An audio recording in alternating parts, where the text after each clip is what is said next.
আমরা হিরো বলতে কাকে বুঝি? যে পর্দায় ঢিসুম ঢিসুম করছে, মারপিট করছে, তাকে আমরা হিরো বলি। কিন্তু সে সত্যি কথা বলুন তো, তিনিই কি হিরো? যে ওই স্ক্রিপ্টটা লিখছেন তিনিও তো হিরো 100 বার। এই মাধব এদিকে শোন তো। এইটা আপনি যখন বলছেন, মাধব যখন কাছে চলে এসছে, তাকে কি আপনি বলবেন এই মাধব একটু শোন তো? তাহলে বোকা বোকা লাগবে। অর্থাৎ গান শুনছি, সেই সঙ্গে আমরা দেখছি। একটা সময় চোখও চায় আর দেখবো না, আমি একটু শুনবো। This is Erudition India podcast, where academic wisdom and pop culture coincides. নমস্কার বন্ধুরা, আজকে এরুডিশন ইন্ডিয়া পডকাস্টের 5th এপিসোড। আজ আমাদের সঙ্গে রয়েছেন গোপীনাথ পাল। ইনি অল ইন্ডিয়া রেডিওর presenter. Please welcome mister Gopinath Pal. নমস্কার বন্ধুরা, সকলকে প্রণাম, আমার আন্তরিক ভালোবাসা জানাই অরুণাংশুদাকে, যার আমন্ত্রণে আজকে আমি এসেছি। বিরাট ভালো একটা আয়োজন, বিরাট ভালো একটা অনুষ্ঠানের উদ্যোগ নেওয়া হয়েছে। তারপর বাকিটা শুনতে থাকুক। ছাত্র থাকা অবস্থায় হুম। ঠিক কি কি ইভেন্ট আপনার লাইফে ঘটলো যার জন্য আপনি একজন ভয়েস আর্টিস্ট হলেন আজকে? ভয়েস আর্টিস্ট হতে গেলে বা ভয়েস আর্টিস্ট হওয়ার জন্য এরকম কোনো ব্যাপার নেই যে আমি প্রথম থেকেই ভেবেছি ভয়েস আর্টিস্ট হব। ওকে। আমি প্রথম যে শুরু হওয়াটা একদম ছাত্রাবস্থা থেকে, মানে একদম স্টুডেন্ট লাইফ থেকে। আমার যদি ফার্স্ট কোনো, আপনি যদি বলেন গোপীনাথ বাবু আপনার ফার্স্ট প্রেম বা লাভ কি, সেটা হচ্ছে আমার মাইক্রোফোন। আমি ওই ছোট ক্লাস 4, 5, 6 থেকেই মাইক্রোফোনকে নিয়ে ওই hello hello, how are you, এই ব্যাপারগুলো কিন্তু আমি বলতে ভীষণ ভালোবাসতাম। মানে আমার কথা 5 জন শুনছেন এবং শুনে একটা ফিডব্যাক দিচ্ছেন, এটা আমার ভীষণ টানতো আমায়। এবং তারপর আস্তে আস্তে কাজ করতে করতে, এবং সেই সঙ্গে আবৃত্তি চর্চা, সেই সঙ্গে গল্প পাঠ। তারপর হঠাৎ একদিন মানে এই কাজ করতে করতে আমি ভাবলাম, যখন একটা অ্যাড বেরালো রেডিও থেকে, আমি ইডেনের পাশ দিয়ে যাচ্ছিলাম, নোটিশ বোর্ডে দেখলাম এরকম একটা বেরিয়েছে বিজ্ঞাপন যে এরকম ভয়েস আর্টিস্ট নেওয়া হবে, তো আপনি যদি ইন্টারেস্টেড হন, গ্রাজুয়েট হতে হবে, বাংলা ইংলিশ একটু ভালো হতে হবে, কম্পিউটার বেসিক নলেজ থাকতে হবে। তো আমি বললাম, আমি একটা ফোনে ফটো তুলে নিলাম, নিয়ে আমি, এটা কোন সাল? এটা আমি 2020, আচ্ছা, ঠিক করোনার আগে ওকে। ফটো তুলে বাড়ি নিয়ে গেলাম। নিয়ে গিয়ে ওটা একটু পড়লাম, পড়ে পোস্ট অফিসে ফিল আপ করে দিলাম। তারপর আমি পরীক্ষা দিলাম, বিরাট লম্বা লাইন, পরীক্ষা দিলাম, তার পাশ করে গেলাম রিটেন টেস্টে, তারপর ভয়েস টেস্টে পাশ করলাম। পাশ করার পর আমার হলো ইন্টারভিউ নিলেন, তারপর দেখলাম লিস্টে আমি চলে এসেছি, তারপর কাজ করা শুরু। তো একজন ছাত্র যিনি এখন ক্লাস 9 বা 10-এ পড়ছেন এবং এত রকম সোশ্যাল মিডিয়ার যুগে তিনি চাইছেন একজন ডাবিং আর্টিস্ট বা একজন রেডিও পার্সোনালিটি এই দিকে তার ক্যারিয়ারটা নিয়ে যেতে, তো সে কি করবে, তার কি করণীয়? ক্লাস 9, 10, 11, 12, এই যে সময়টা, এই যে পিরিয়ডটা, এটা একটা মানুষ তো চায় যে আমি কোন দিকে যাব। আস্ক ইউর সেলফ, নিজেকে আগে জিজ্ঞেস করুন যে আমি কি হতে চাই, আমি কি এটা নিয়ে এগোবো। আগে দেখুন আপনার তার প্রতি ভালোবাসা আছে কিনা। ভালোবাসা ছাড়া অরুণাংশুদাই কাজ হবে না, প্রথম কথা। দ্বিতীয় কথা হচ্ছে, যে কোনো জিনিস শুনুন। ভগবান আমাদের দুটো কান দিয়েছে, মুখ দিয়েছে একটা। আমরা বলবো কম, শুনবো বেশি। রাইট। আগে আপনাকে শুনতে হবে। আপনি আগে যদি মনে করেন আমি রেডিওতে কাজ করব, তাহলে আপনি রেডিও কতক্ষণ শোনেন? আগে নিজেকে প্রশ্ন করুন। আপনি কি প্রত্যেকটা অনুষ্ঠান শোনেন, নাকি রিল শর্টস এর মতো জাস্ট স্ক্রল করে বেরিয়ে যান? এখনকার সময়তে যেটা দেখতে পাওয়া যাচ্ছে যে রেডিও শো মানুষ শোনার থেকেও দেখতে বেশি আগ্রহী এই রিলস আর শর্টস এর মাধ্যমেই। হ্যাঁ, যে একজন প্রাইভেট এফএম স্টেশনের প্রেজেন্টার, তিনি তার শোটাকে সোশ্যাল মিডিয়ায় নিয়ে এসেছেন এবং সেটা আরো বেশি এনগেজিং করে তোলা হচ্ছে। হ্যাঁ। তো এই অবস্থাটা আজ থেকে 5-6 বছর আগে ছিল না। এই যে পরিবর্তনটা, এটা কেমন লাগছে আপনার?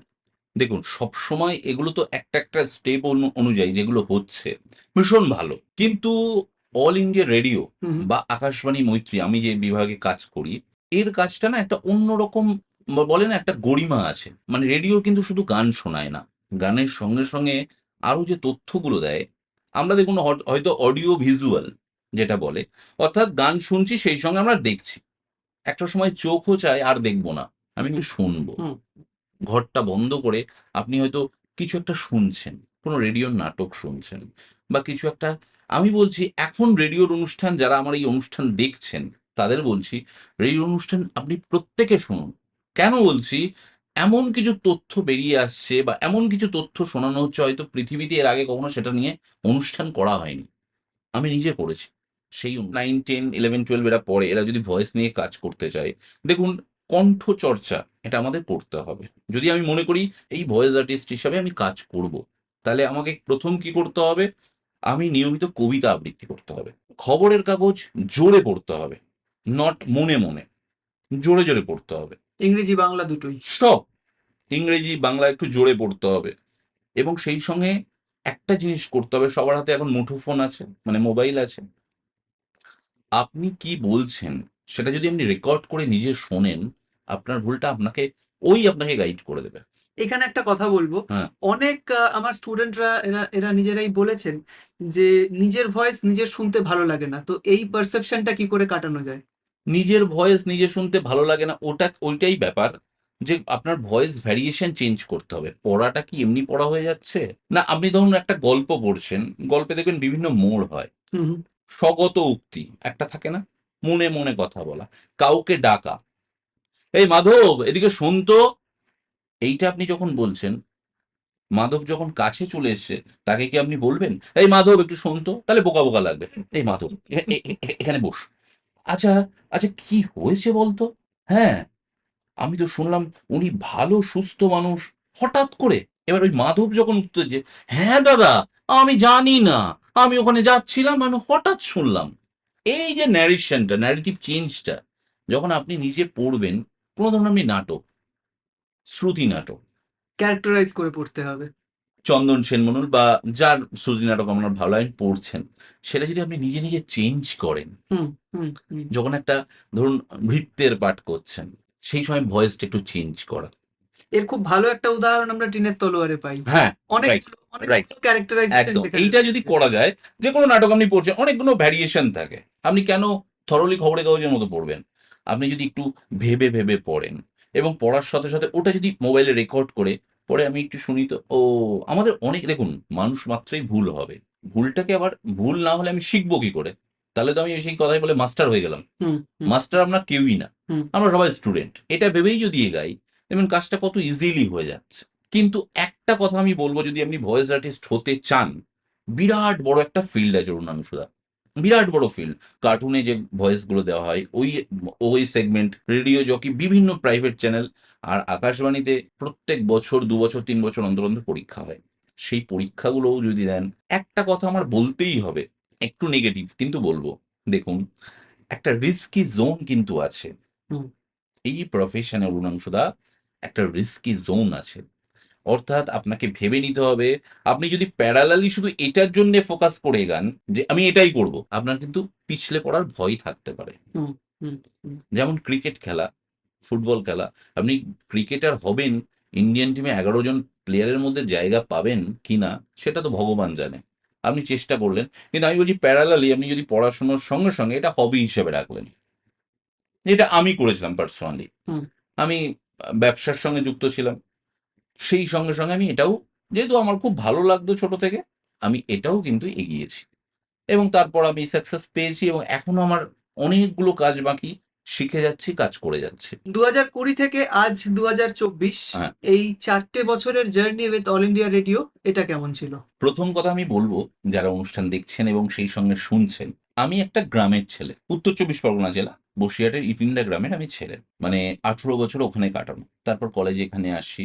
কিন্তু আমার যে মানে এই রেডিওর এক্সপেরিয়েন্স বলুন বা জার্নি বলুন, এটা শুরু হওয়ার আগে আমি বলব ওপেন স্টেজ। আমি কিন্তু সেই কাজটা মানে গ্রাম থেকেই করতাম। এবং আমি জানি না কেন এটা আমার গড গিফটেড, ঈশ্বর প্রদত্ত।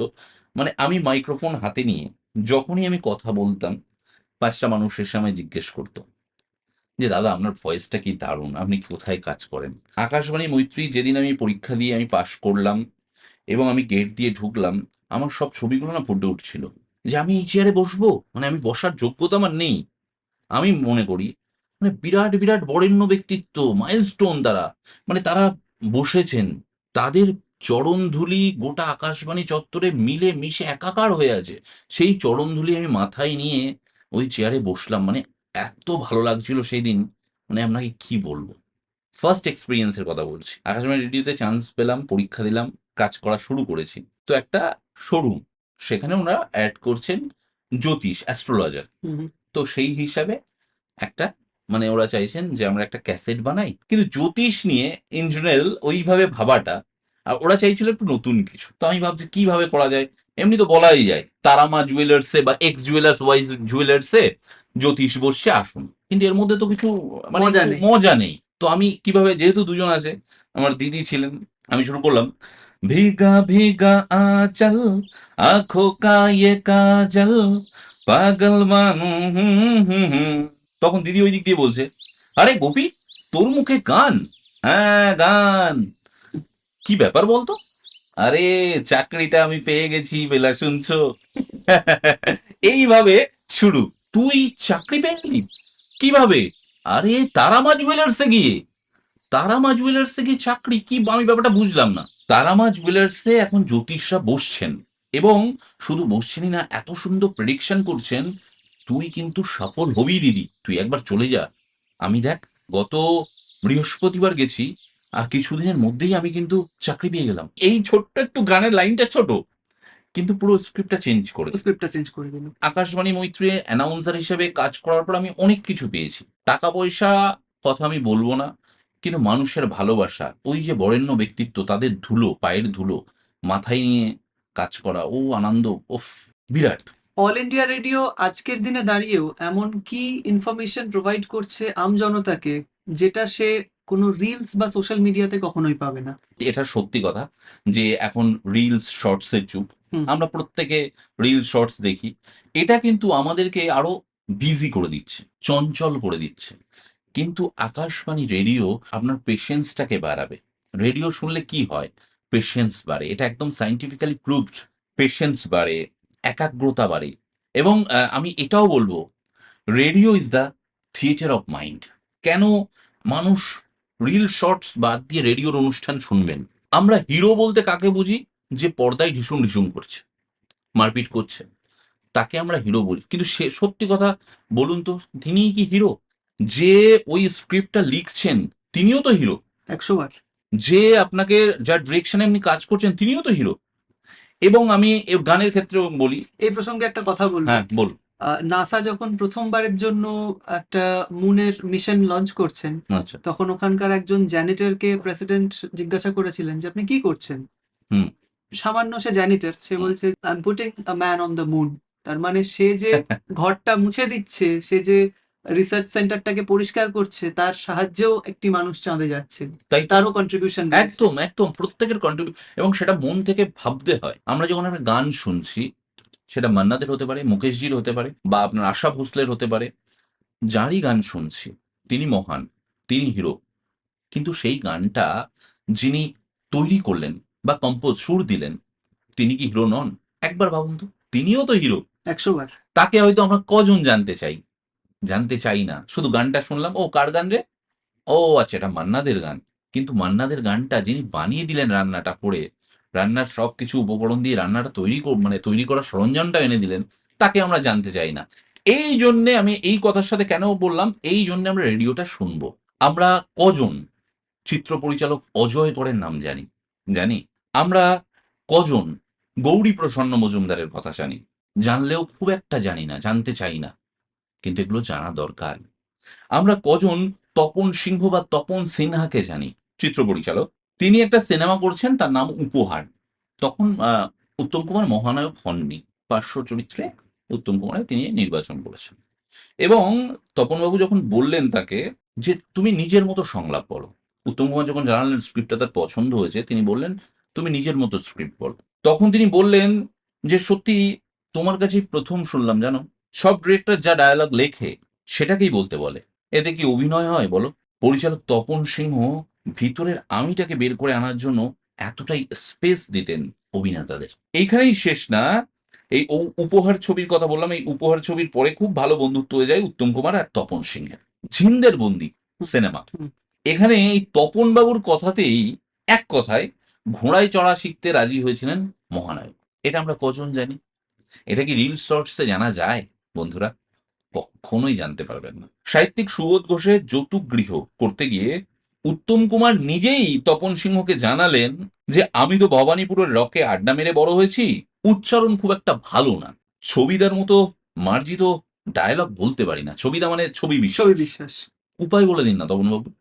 উপায় বলে দিলেন তপনবাবু। বললেন রোজ একটা করে রবীন্দ্রনাথের কবিতা আবৃত্তি করতে, আপনার উচ্চারণ ভালো হয়েছে। উত্তম কুমারকে সাজেশন দিলেন কে? তপন সিনহা।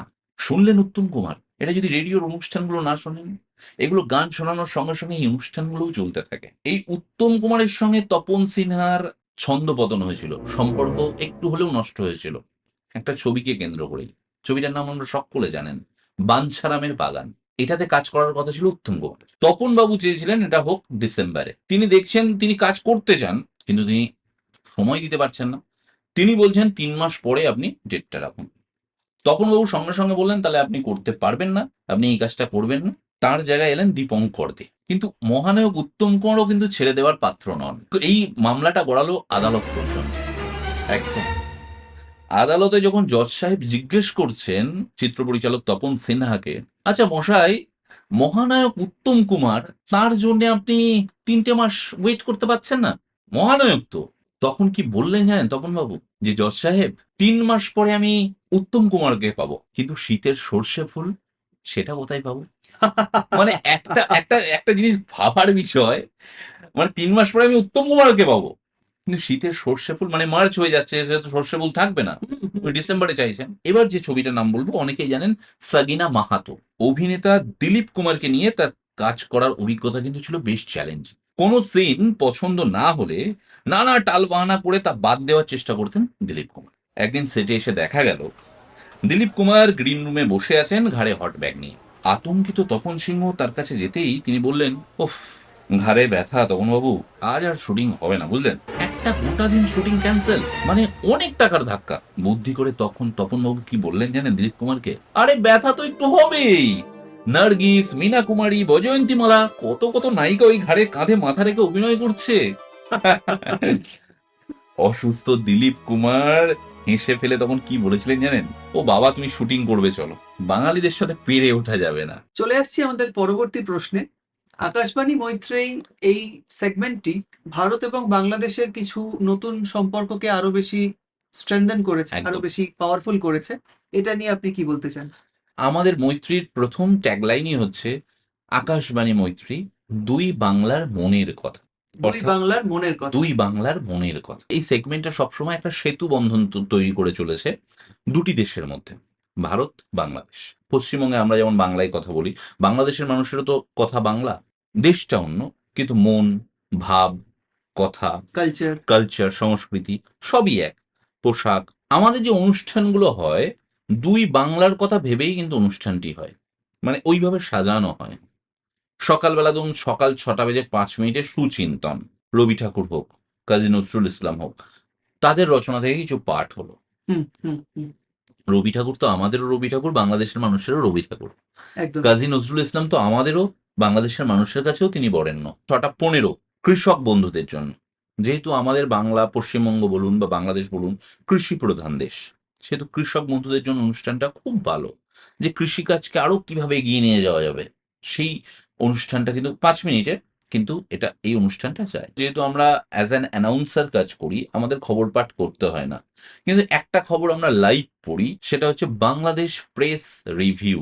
বাংলাটা হচ্ছে বাংলাদেশ সংবাদ পর্যালোচনা। সেটাই 5 মিনিটের, দুপাতা আমাদের বাংলাদেশের খবর, কি খবর যাচ্ছে বা কি হচ্ছে সেটা। এবং আরো একটা বলছি, এই যে ওয়েদারের চেঞ্জেস হচ্ছে, ফিশারম্যান নিউজ সেটা কিন্তু মৈত্রী সেকশন পড়ে। হুম। অর্থাৎ বাংলাদেশ বলুন বা ভারতের বলুন, ধরুন কোনো একটা আগাম সতর্ক বার্তা, যে আপনারা যারা মাছ ধরতে যান বা যে এই যে জীবিকার সঙ্গে যারা যারা যুক্ত আছেন, তারা যাবেন না। কেন? না এরকম একটা আবহাওয়া তৈরি হতে পারে। গ্রাম বাংলার কথা একটা অনুষ্ঠান হয়, অনুরোধের আসর বিকেল 3:35 হয়। সেই অনুরোধের আসরে শুধুমাত্র ভারত না, বাংলাদেশের প্রচুর মানুষ চিঠি লেখেন। এবং আরো একটা অনুষ্ঠান যায়, এই মহাজীবন। এই প্রত্যেকটা অনুষ্ঠান আমি আমি সকলের উদ্দেশ্যে বলবো, যারা বাংলাদেশের মানে দর্শক শুনছেন, ভারতের যারা শুনছেন, প্রত্যেকের উদ্দেশ্যেই বলবো, অরুণাংশুদার এই চেষ্টা, এই প্রয়াসকে সার্থক করে তুলুন, সবাই মিলে পাশে থাকুন এবং অনুষ্ঠান শুনুন, এবং সেই সঙ্গে এখনো যারা রেডিও শোনেন না তাদের উদ্দেশ্যে বলবো, রেডিও শুনুন, আপনার জীবনের মোড় ঘুরে যাবে। আকাশবাণী রেডিওর যে গরিমাটা না, সেটা একটা অন্যরকম ফ্লেভার, সেটা আপনার কারোর সাথে মিশবে না। বাংলাদেশ মৈত্রী সবসময় চায় একটা সেতু বন্ধন বজায় রাখতে বা গড়ে তুলতে দুই দেশের মধ্যে, এবং সেই জন্য অনুষ্ঠানগুলো সেইভাবে ভাবা, নতুন নতুন অনুষ্ঠান নতুন নতুন ভাবে আপনাদের সামনে উপস্থাপন করা হচ্ছে। হেরিটেজ আর ট্র্যাডিশন বাদ দিয়ে অল হ্যাঁ, ইন্ডিয়া রেডিও আজকে জেন জি আর জেন আলফাকে কি দিচ্ছে? রেডিও মানেই অনেকেই হয়তো ভেবে নেন যে নতুন জেনারেশন মনে হয় শুনছে না, হুম, হুম, মানে সেই আমাদের দাদু ঠাকুমা আমলের কিছু মানুষ শুনছে। এমন এমন বিষয় নির্বাচন হচ্ছে, নতুনরা কিন্তু বেশি শুনছে। যেমন রাত 11টা থেকে 12টা আমাদের পপুলার অনুষ্ঠান হুম, হারানো দিনের গান। হারানো দিনের গানের অনুষ্ঠানে যে গানগুলো আমরা প্রায় ভুলতে বসেছি, কিন্তু গানগুলোর মধ্যে যে কি মণিমাণিক্য ছড়িয়ে আছে, না শুনলে বুঝতে পারি না। শুধু গান না, সেই গানের পিছনের ইতিহাস, সেই গানের সঙ্গে এবং ভাবনাগুলো আমি লিখে দিতে পারি, আপনার ভালো লাগবেই। প্রথম কথা হচ্ছে যে বিষয়গুলো নির্বাচন হয় শুধু, মানে এখন গান, এখন শুনবেন কিশোর কুমারের গান বলেই গানটা চালিয়ে দিলাম না, তার ব্যাকগ্রাউন্ডটা অনাংশুদা, স্টোরি আছে। স্টোরিটা, সেই মানে ছোট্ট একটা বিষয় নিয়ে, মানে এটা নিয়েও একটা 1 ঘন্টা গানের অনুষ্ঠান হতে পারে, আপনাকে ভাবাবে। বাংলা গানের ইতিহাসে বহু গীতিকার সুরকার, তাদের নাম স্বর্ণাক্ষরে লেখা আছে। তেমনই একটি নাম শ্রী সলিল চৌধুরী। পুলক বাবু সলিল চৌধুরীকে নিয়ে বলতে গিয়ে বলেছেন, তার সুরের গ্রাফ যদি সংগ্রহ করা যায়, দেখা যাবে এই অবরোহণ তো এই আরোহণ, কোথাও বিন্দুমাত্র থেমে নেই। ওনার সুর রানার থেকে গাঁয়ের বধূ, সমাজের প্রান্তিক মানুষদের কথা বারবার ধরা দিয়েছে তার গানের কথায়। একটা গানের দুটো লাইন, আমি কিন্তু গায়ক নই অরুণাংশুদা, সেহেতু মার্জনা করবেন, লতাজির কণ্ঠে, না যেও না রজনী এখনো বাকি, আরো কিছু দিতে বাকি, বলে রাত জাগা পাখি, না যেও না। সবাই জানি সলিল চৌধুরীর সুরে। এই গানটার হিন্দি ভার্সন, এটা কি শুনেছেন? ও সজনা बरखा बहार आई रस की फुয়ার লাই। হ্যাঁ, কথা বলছি বহুমুখী প্রতিভার অধিকারী সুরকার, গীতিকার সলিল চৌধুরীকে নিয়ে। তার সুরের অন্ধভক্ত ছিলেন স্বয়ং রাহুল দেববর্মন। শচীন কর্তা পর্যন্ত বলেছেন, আমার ছেলে তো শুধু সলিল চৌধুরীর সুর শোনে। আজ হারানো দিনের গানের অনুষ্ঠানে বিশিষ্ট সুরকার, গীতিকার সলিল চৌধুরীকে নিয়ে স্মরণ করব, তার সুরারোপিত গান শুনব। এই যে ব্যাপারটা, এটা কিন্তু মানে অনুষ্ঠানটা নিয়ে আপনাকে ভাবাবে। বাংলার সঙ্গীতের স্বর্ণযুগের গীতিকার শ্রী মিল্টু ঘোষ, যে মানুষটি একদিন বাঙালি শ্রোতার হৃদয়ে নতুন করে সম্রাট শাহজাহানের তাজমহল বনে দিয়েছিলেন। 60-এর দশকে বাংলা গানের সেরা গীতিকারদের সঙ্গে পাল্লা দিয়ে মনে রাখার মতো প্রচুর গান লিখেছেন। স্কুল কলেজে চুটিয়ে ফুটবল খেলতেন, লিখতেন কবিতা। পরে সুধীন দাশগুপ্তের নির্দেশে গীতিকার মিল্টু বাবুর নতুন পথ চলা শুরু। তার লেখনীতে মুগ্ধ স্বয়ং পঙ্কজ মল্লিক। আবার আমাদের মনের গোপন রহস্যটি তিনিই যেন কলমের ডগায় সুন্দরভাবে ফুটিয়ে তুলেছেন। আজ হারানো দিনের গানের অনুষ্ঠানে স্বর্ণযুগের অবিস্মরণীয় গীতিকার শ্রী মিল্টু ঘোষ। এই যে ছোট্ট ছোট্ট ব্যাপারগুলো কিন্তু কি দারুণ লাগে, গোটা অনুষ্ঠানটাকেই না অরুণাংশদা একটা সুন্দর করে তোলে, আলাদা মাত্রায়। আলাদা মাত্রা এনে দেয়। স্মৃতিচারণ, এই ছোট্ট শব্দটির মধ্যে লুকিয়ে আছে কত কিছু, ভালোবাসার কথা, ভালো লাগার কথা, বিরহের কথা, বেদনার কথা। কখনো তা ভালো লাগায়, আবার কখনো চোখের কোণ ভিজিয়ে তোলে। কবিতা পাঠ করতে করতে বা গানের কলি গুনগুন করতে করতে কোনো না কোনো স্মৃতি আমাদের মনের করা নাড়িয়ে যায়। তা সে হেমন্তবাবুর কণ্ঠে মুছে যাওয়া দিনগুলি, বা মান্নাদের কণ্ঠে কফি হাউসের আড্ডাটা, যে গানই হোক না কেন, কিছু না কিছু ভাবতে বাধ্য করায়। আজ হারানো দিনের গানের অনুষ্ঠানে এমনই কিছু গান, গল্প শুনব, যা আমাদের স্মৃতিতে সর্বদা প্রজ্বলিত। সঙ্গে থাকবো আমি গোপীনাথ পাল। তা আপনি বলুন, এরকম একটা সাবজেক্ট যদি আপনি শোনেন অরুণাংশুদা, আপনার মনে হবে না একবার রেডিওটা খুলি বা নিশ্চয়ই, শুনি? নিশ্চয়ই, নিশ্চয়ই। ইভেন কথা বলার টোনটা পুরোপুরি একটা অন্য লেভেলে চলে গেল। হ্যাঁ, একটা মানুষ সাধারণ একটা ইন্টারভিউতে কথা বলছেন বা একটা সাধারণ মানুষ কোনো একটি অন্য মানুষের সঙ্গে সামনাসামনি কমিউনিকেট করছেন হুম, আর মাইক্রোফোনে কথা বলছেন। একদম পুরো টোন, টেক্সচার, টিম্বার, ভয়েসের সমস্ত ক্যারেক্টার উপর দিকে উঠে গেল হ্যাঁ। অন্তত ১০০ গুণ উপরে। 21 জুন ওয়ার্ল্ড মিউজিক ডে। তো সেই দিন আমার ডিউটি পড়েছিল, আমার সৌভাগ্য, আমি একটা অনুষ্ঠান করেছিলাম। অনুষ্ঠানের যদি সূচনাটা এইভাবে বলা যায় বা বলেছি, দেখুন তো কেমন লাগে। সুর, তাল, ছন্দ সব এক সুতোয় গেঁথে তৈরি হয় একটি গান। মন খারাপ কিংবা ভালো যে কোনো আবেগ নিমেষে পরিবর্তন করার ক্ষমতা শুধুমাত্র সঙ্গীতের আছে। বন্ধুরা, যদি প্রকৃতির কথা বলি, প্রকৃতিতে নানান শব্দ, নানান সুর, পাখির ডাক, ভ্রমরার গুনগুন, বৃষ্টির ছন্দ, সবকিছুতেই সুর, তাল মিশে আছে। কি মিশে নেই? সেজন্যই যে কোনো শব্দকে সারেগামা পাধানি তে টিউন করা যায়। প্রত্যেক দেশের ভাষা আলাদা, কিন্তু অনুভূতি এক। কি এক না? একই তো। হয়তো দেশ আলাদা, কিন্তু সব দেশের অনুভূতি কিন্তু এক। আমরা যে ভাষাতেই কথা বলি না কেন, আনন্দ, দুঃখ, উল্লাস সবেতেই মন গুনগুনিয়ে ওঠে। হয়তো ভাষা আলাদা, কিন্তু অনুভূতি একই। তাই তো মিউজিকের কোনো দেশ নেই, কাল নেই, সীমানা নেই। আর মিউজিককে স্বীকৃতি দিতেই বিশ্বে একটি দিনকে বেছে নেওয়া হচ্ছে, 21শে জুন, বিশ্ব সঙ্গীত দিবস। এটা নিয়ে আমি অনুষ্ঠান করেছিলাম। কণ্ঠ নিয়েই কাজ।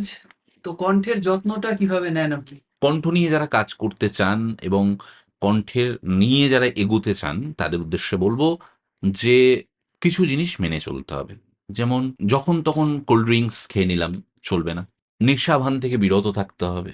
কোনো স্মোক করা বা কিছু, এগুলো চলবে না। কবিতা পড়লে বা খবরে, ওই যে প্রথমেই বললাম, হুম, খবরের হুম, কাগজ যদি হুম। একটু জোরে জোরে পড়া যায়, রিডিং, এটা যে কি উপকার হয় মানে ভাবা যাবে না। যদি কেউ করেন, ওই যে বলে না, যত ঘষা মাজা করবে, তুমি একটা পাথরও একটা সময় এত শাইনি হয়ে যাবে যে সেটা থেকে মনে হবে আলো বেরাচ্ছে। একদমই তাই। এই ঘষা মাজাটা জারি রাখতে হবে। ওপেন স্টেজে একটা শো হোস্ট করা লাইভে, হুম। আর সেটাই একটা রেডিওর সাউন্ড প্রুফ রুমে বসে করা অন্য একটি শো, দুটোর কমপ্লিটলি ডিফারেন্ট পালস। এই দুটোকে কিভাবে ম্যানেজ করেন? দেখুন, যারা ওপেন স্টেজে কাজ করতে চান, ওটা একটা অন্য ঘরানা, মানে অন্য রকম। ওটার সঙ্গে আপনাকে সবসময় জানতে হবে পাবলিকের পালস, হুম, যে সে কি চাইছে। অ্যাবসলিউটলি। আমি এই সূত্র ধরে একটা কথা বলি, ওপেন স্টেজে তো কাজ করি। ধরুন আমি কাজ করছি যখন, আমি একটা কবিতা দিয়ে শুরু করলাম। একদিন তরিখানা থেমেছিল এই ঘাটে লেগে, বসন্তের নূতন হাওয়ার বেগে, তোমরা সুদায় ছিলে মোরে ডাকি, পরিচয় কোনো আছে নাকি, যাবে কোনখানে, আমি শুধু বলেছি কে জানে। নদীতে লাগিল দোলা, বাঁধনে পড়িল টান, একা বসে গাহিলাম যৌবনের বেদনার গান। সেই গান শুনি কুসুমিত তরুতলে তরুণ তরুণী তুলিল অশোক মোর হাতে দিয়ে, তারা কহিল এ আমাদেরই লোক। মানে এই কবিতাটা আরো বড়। তো এরকম ধরনের একটা কবিতা দিয়ে শুরু করলাম। এইবার আমি এই কবিতাটার সূত্র ধরে বলি, আমি অনুষ্ঠান করছি শিয়ালদা স্টেশনের একদম পাশে। আমি যখন ওখানে কাজ করতে গেলাম, দেখছি 80% নন বেঙ্গলি। এইবার আর খেটে খাওয়া মানুষ, শ্রমজীবী মানুষ। ওখানে কবিতা বললে ভালো শুনবেন। শুনবে না। এই না, দর্শকের সঙ্গে নিজেকে রিলেট করে, মানে মিলেমিশে যেতে হবে। প্রথমে যখন আমি মঞ্চতে উঠছি মাইক্রোফোন নিয়ে, একজন বললেন, দাদা একটু শের শায়রি হয়ে যাক। আমি যেহেতু জানি এবং ভালো লাগে লাগে বিষয়টা, আমি মাইক্রোফোন নিয়ে শুরু হয়ে গেলাম। নজর মিলা কে हमसे नजर चुरा मत लेना, नजर मिला के हमसे नजर चुरा मत लेना, दोस्त बना के हमको अजनबी बना मत देना। বাহ, বাহ। ये सच है, ये सच है कि हम दूर है तुमसे, ये सच है कि हम दूर है तुमसे, इसी बात को बहाना बनाकर हमको भुला मत देना, हमको भुला मत देना। এইভাবে যখন শুরু করলাম, অনেক মানুষ মানে এসে আমাকে ওয়েলকাম জানালেন, হুম। এবং পরপর বেশি হিন্দিতে একটু কথা বলা, হিন্দি ওটা না ভালো নিচ্ছে, রিলেট করতে পারছে যেহেতু। তো এটা আপনাকে বুঝতে হবে, ওপেন স্টেজে এটা খুব দরকার। আমরা যেহেতু রেডিওয় যারা কাজ করি, আমাদের তো ভয়েসটা শোনা যায়, হুম। বাই ফেস আমাদের খুব একটা চেনে না। শিয়ালদাতে অনুষ্ঠান করতে গিয়ে হয়েছে, আমার যখন নাম অ্যানাউন্স হলো এবং আমি যখন মাইক্রোফোন দিয়ে কথা বলছি, দেখলাম যেহেতু মঞ্চটা সবসময় একটু উঁচুতে থাকে, তো আপনি চারদিকটা দেখতে পান, একজন তড়িঘড়ি ওই দিক দিয়ে এগিয়ে আসছেন, 50-55 এরকম এজ। তো আমি বললাম কিছু হয়তো বলবে বা রিকোয়েস্ট করবে, তা আমি পরের আর্টিস্টকে বলবো। উনি এসে বলছে আপনার সঙ্গে একটু কথা বলবো। গোপীনাথ বাবু, আপনার আমি বড় ফ্যান, আমি প্রত্যেকটা অনুষ্ঠান আপনার শুনি। আমার ওনার নামও আমি বলতে মানে আমার কোনো দ্বিধা নেই, ডক্টর উৎপলেন্দু চৌধুরী, কৃষ্ণনগর থাকেন। তো উনি আমার অটোগ্রাফ নিলেন, আমার সাথে সেলফি তুললেন, এবং এই যে ব্যাপারটা ওপেন স্টেজে এই ওয়েলকামটা বা এই আনন্দটা কিন্তু আলাদা, সেটা রেডিওতে হয় না। এবার রেডিও জোনটা বলছি, রেডিওর ব্যাপারটা হচ্ছে আলাদা। আপনি একটা বন্ধ ঘরে, সামনে একটা মাইক্রোফোন, আপনি কথা বলছেন, সব সময় আপনাকে মাইন্ডে রাখতে হবে আমার একটা ওয়ার্ড কিন্তু লক্ষ মানুষের কাছে পৌঁছে যাচ্ছে। সেটা আমি কিরম বলবো, কতটা সিরিয়াস। এবং আমরা যখন ওই সিটটাই বসি না, তখন আমাদের ভয়েস ভয়েস বলুন, সিরিয়াসনেস বলুন, অন্য লেভেলে চলে যায়, প্রেজেন্স অফ মাইন্ডটা একদম ভীষণ কাজ অন্য করে। কাজ করে। টোনিং কোয়ালিটি বলুন, মানে একদম সুন্দর করে, আরো কতটা সুন্দর করে বলা যায় যেটা মানুষের কাছে আরো ভালো লাগবে। মানে রেডিওটা যেন সে চালিয়ে রাখে, বন্ধ না করে দেয় অনুষ্ঠান শুনতে শুনতে। এই ব্যাপারগুলো কাজ করে। তো রেডিওতে কাজ করা কিন্তু একটা দারুণ অভিজ্ঞতা। বলবো আকাশবাণীর গোটা টিমকে, আকাশবাণী মৈত্রীর গোটা টিম, এবং আমাদের যিনি স্যার আছেন ডক্টর মানস প্রতিম দাস, তিনি মানে বিরাট অক্লান্ত পরিশ্রম করছেন, এবং সেই জন্য একটা সুন্দর অনুষ্ঠান আমি শুধু না, প্রত্যেকেই ভীষণ সুন্দর অনুষ্ঠান আমরা উপস্থাপন করতে পারছি। আজকে 2024 সালে সোশ্যাল মিডিয়া এসে রেডিওর যে চার্মটা ছিল আজ থেকে বেশ কয়েক বছর আগে পর্যন্ত, হুম। সেই চার্মটাকে কি কোথাও নষ্ট করে দিল? দেখুন, এটা তো অস্বীকার করা যায় না যে মানুষ এখন অডিও ভিজুয়াল এর দিকে কিন্তু বেশি ঝুঁকছে। হুম। এটা কিন্তু অস্বীকার করা যায় না, সত্যি কথা। কিন্তু কেন ঝুঁকছে না, এটা বেশি অ্যাট্রাকটিভ, আমি শুনতেও পারছি, আমি দেখতেও পারছি, দুটোই কাজ হচ্ছে। কিন্তু একটা সময় এসে আপনার চোখ কিন্তু আর দেখতে চায় না, দেখবেন ক্লান্ত, কিছু শুনতে চায়। সেই জন্য রেডিও রেডিও আপনি অন করে দিলেন, আপনার দেখার বরং ঘর অন্ধকার, আপনি রেডিওটা চুপচাপ শুনছেন। রেডিওর যে নাটকগুলো আমি নিজেও যখন শুনি, ঘর বন্ধ করে দেখা যাচ্ছে একা আছি, রেডিও নাটকটা শুনছি, বা এই হারানো দিনের গানের অনুষ্ঠান শুনছি, কোন একজন প্রেজেন্টার করছেন, গান শোনাচ্ছেন, গল্পগুলো যে বলছেন, সেটা তো একটা অন্য মাত্রা, মানে অন্য ভালো লাগা। রেডিওর চার্ম কখনো নষ্ট হবে না, যতই রিল শর্টস আসুক। মানুষ কিন্তু ছুটতে ছুটতে যখন একদম ক্লান্ত হয়ে যাবে না, তখন মানুষ চাইবে একটু প্রশান্তি, একটু রিল্যাক্স। তখন কিন্তু আর ভাল লাগবে না শর্টস, রিলস, কেন ওটাতে বারবার বলছি ওটা আপনাকে আরো ব্যস্ত করে দেবে। ওই রিল্যাক্সের জন্য মানুষ রেডিও কাছে রাখে।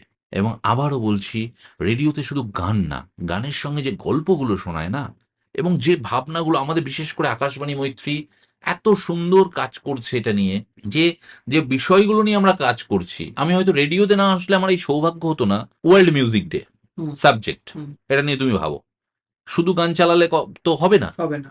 সেটা নিয়ে যে কি কথা বলা যায়, সেটা নিয়ে সেটা নিজেদের, আমাদেরকে তো স্ক্রিপ্ট আমাদের করতে হয়। পরে স্যার হয়তো স্ক্রিপ্টটা শোনেন, সেখানে কিছু কারেকশন হয়, কিন্তু বানাতে হয় আমাদেরকে। এবং সেই স্ক্রিপ্টের পেছনে এত পরিশ্রম করে, আপনি হয়তো ওটা 1 ঘন্টার অনুষ্ঠান শুনছেন, ওটার পেছনে আমাদের হয়তো 2 দিন 3 দিন সময় লাগছে একটা স্ক্রিপ্ট বানাতে। এবং আরো একটা কথা আমি অরুণাংশুদা বলবো আপনাকে, যে এটা সত্যি দুঃখের ব্যাপার, তবুও বলতে হয়, যে অনেকেই আছেন দৃষ্টিশক্তিহীন, তাদের কাছে কিন্তু রেডিওটা মহামন্ত্রের মতো। আমাদের মহারাজা মনীন্দ্রচন্দ্র কলেজের প্রফেসর, রেগুলার প্রফেসর, উনি কিন্তু ফুললি ব্লাইন্ড, উনি কিন্তু রেডিও শোনেন, দু চোখে একদমই দেখতে পান না। তো জেন জি আর জেন আলফাদের জন্য বলছি, তোমাদের রেডিও শোনার জন্য সবসময় যে রেডিও একটা ফিজিক্যাল অবজেক্ট কিনতে হবে এরকম কোনো ব্যাপার না। অ্যান্ড্রয়েড এবং আইফোনের অ্যাপের মাধ্যমে কিন্তু অল ইন্ডিয়া রেডিওর শোজ গুলো আমরা শুনতে পাই খুব সহজে। ডিটেলস গোপীনাথ দা বলবেন। আমি আকাশবাণীতে জয়েন করার পর রেডিও কিনেছি, হ্যাঁ। হ্যাঁ, তো আমি আগে তো মোবাইলেই শুনতাম, এখনো মোবাইলে শুনি যখন কোথাও বেড়াচ্ছি। তো তাদের একটা ধারণাটা আমি বলছি, রেডিও কিন্তু মোবাইলে শোনা যায়। রেডিও অরুণাংশদা অ্যাপস আছে, লাইভ রেডিওস, অন এয়ারে গেলেই আপনি কিন্তু শুনতে পাবেন লাইভ 594 কিলোহার্টজে রেডিও শুনুন, ভালো লাগবে। আমাদের অনুষ্ঠানগুলো শুনুন এবং আপনাদের যে গুরুত্বপূর্ণ মতামত ওগুলো আমাদের জানান। আমরা জানতে চাই এবং আপনাদের শোনাতে চাই আরো ভালো, ভালো অনুষ্ঠান। অসংখ্য ধন্যবাদ আপনাদের এই শোটি দেখবার এবং শোনবার জন্য। ধন্যবাদ, সঙ্গে থাকবেন। আবারও ফিরে আসবো একটি নতুন এপিসোড নিয়ে। নমস্কার, নমস্কার, নমস্কার এবং অরুণাংশুদাকে অনেক ধন্যবাদ এত সুন্দর একটা সুযোগ করে দেওয়ার জন্য। বিশ্বাস করুন রেডিও ভালোবাসেন এবং উনি যে এত সুন্দর ভেবেছেন যে এটা নিয়ে একটা প্রোগ্রাম করা যায়, যখন আমাকে ফোন করলেন বা আমাকে জানালেন ওনার মতামত এবং উনি এত সুন্দর এই নিয়ে, মানে আমি প্রথম কথা হচ্ছে আমি প্রথমে ভাবছিলাম যে কিরম হবে কি হবে। তো অরুণাংশুদার প্রত্যেক মানে পড়াশুনো এবং এত ডিপলি উনি ভাবেন এবং যে প্রশ্নগুলো করলেন, যারা অনুষ্ঠান শুনবেন আপনার ভ্যালুয়েবল কমেন্টস অবশ্যই জানাবেন কেমন লাগলো। নমস্কার, অন্য কোনো দিন দেখা হবে। নমস্কার। নমস্কার।